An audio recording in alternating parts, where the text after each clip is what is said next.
The Google Pixel 10 Pro XL is the Pixel phone to buy this year.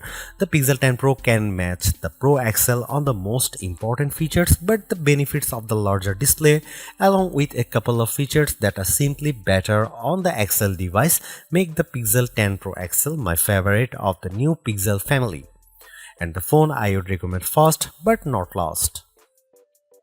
I feel confident recommending the Pixel 10 Pro XL above the rest and above any other Android phone you can buy right now, because I spent the last year using the Pixel 9 Pro as my primary work phone.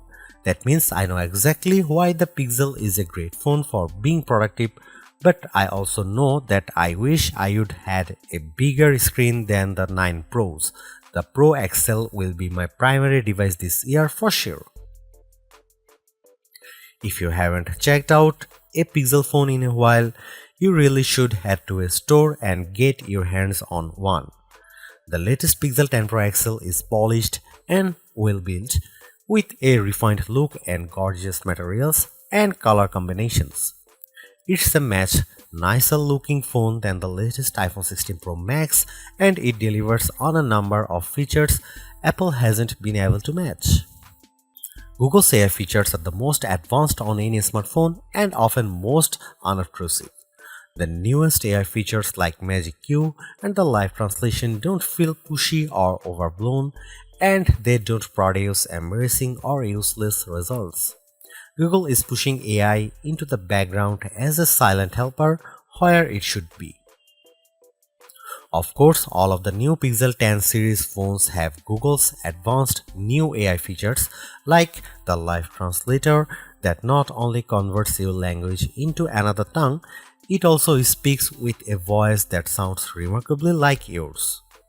That may sound alarming from a privacy viewpoint, but Google says this processing happens on the Pixel 10 Pro XL and not on a distant cloud computer, so your conversations and your voice should be safe. So what makes the Pixel 10 Pro XL so special, the best of the Pixel 10 bunch? First of all, Google's Pixel displays, so-called Super Actua displays, are among the best you will see on any smartphone. These screens are bright and colorful and very sharp. When the screen is this good, I want as much screen as I can get, so I prefer having the larger XL display at 6.8 inches. It's 0.5 inches bigger diagonally than the Pixel 10's display, and that equals 13 square centimeters of extra screen space.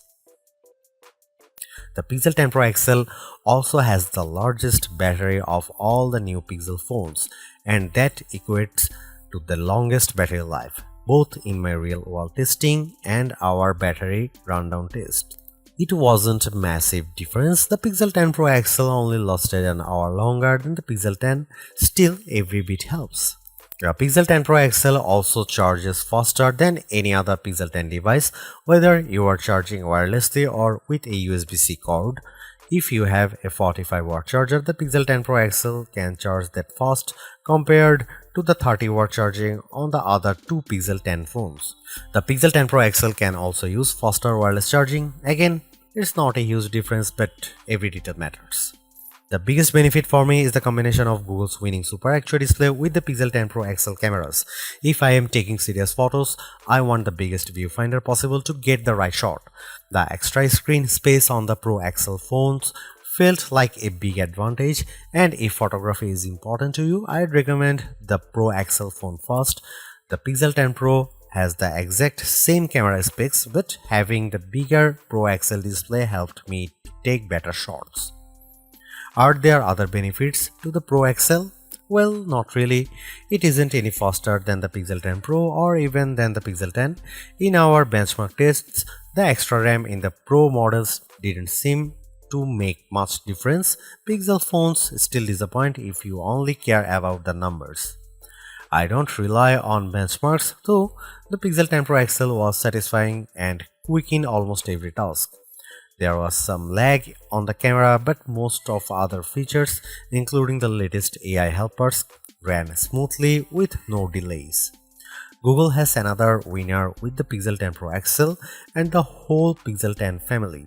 Between the premium design, the excellent software, and the advanced AI features, this is a phone that iPhone fans should seriously consider, and Galaxy owners should envy.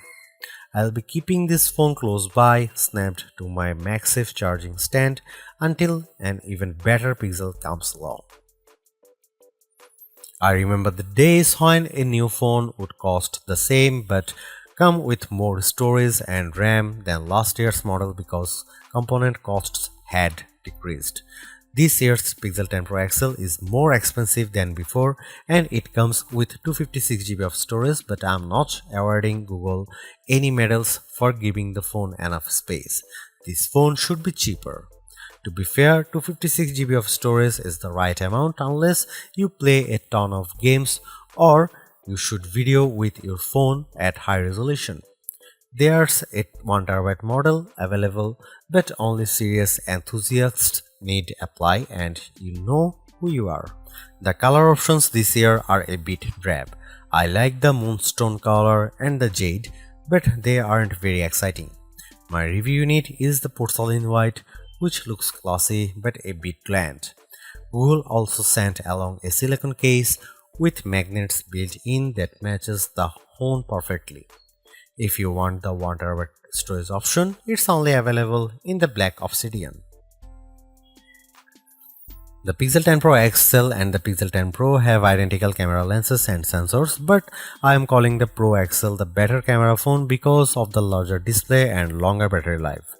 Both of those attributes are features that camera buyers look for, and they make a difference when shooting the pixels. The photos I got from the Pixel 10 Pro XL were fantastic, perhaps the best I have seen on any camera phone. The Pixel 10 Pro XL took photos with very accurate colors and plenty of details at every focal range. For night photography, it was no contest. The Pro XL took pics that looked like I had a professional flash gun attached, while the iPhone shots looked much darker and lacked focus. You can see plenty of AI help in the photos, but usually the results don't look fake or off-putting. The only downside to Pixel photography is Google's camera app. It's a nightmare. It's hard to use with settings that seem to conflict with each other. Adjust one setting like changing from 12 megapixel to 50 megapixel resolution, and a handful of other settings suddenly go dark without warning. Here you can see some camera samples of the new Google Pixel 10 Pro XL.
Google's made a few but effective upgrades to the Pixel 10 Pro XL.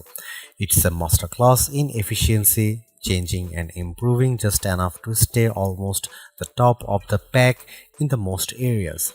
The display's brightness is unmatched, and the camera's ultra-wide perhaps aside offer a balanced natural look that I can see a lot of people liking. It's unfortunate the Pixel 10 series is still the lowest powered of the flagship phones on sale today and lags behind its main rivals on battery efficiency. Hopefully, access to Google's latest AI tools makes up for that for anyone who decides to take the plunge, although perhaps give it a couple of months if this is your primary reason. Hopefully by then the seemingly incomplete Magic Q and the preview version of the camera coach will have been made whole. The Galaxy S25 Ultra may still be a better pick for you if you want more power and power efficiency from your phone. The Pixel 10 Pro may also be a better fit than the XL considering you only sacrifice display size and battery life for a cheaper phone that's otherwise just as capable as its large sibling. But the Pixel 10 Pro XL is the most capable of competitive of Google's latest batch of phones. If you are buying a phone right now and want best-in-class software combined with top-tier hardware, this Pixel is probably the one to pick.